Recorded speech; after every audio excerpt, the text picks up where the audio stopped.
بسم الله الرحمن الرحيم.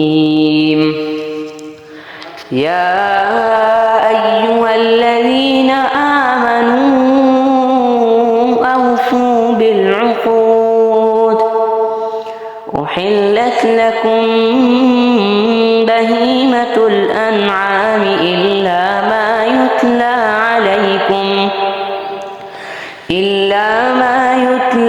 عليكم غير محلي الصيد وأنتم حرم إن الله يحكم ما يريد. يا أيها الذين آمنوا لا تحلوا شعائر الله ولا الشهر الحرام ولا الهدي ولا القلائد ولا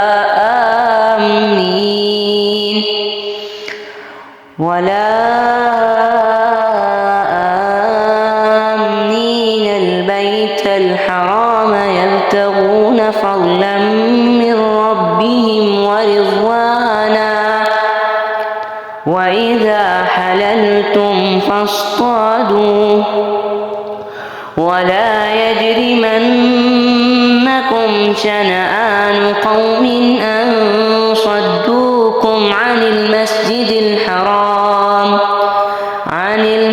الحرام أن تعتدوا وتعاونوا على البر والتقوى ولا تعاونوا على الإثم والعدوان واتقوا الله إن الله شديد العقاب.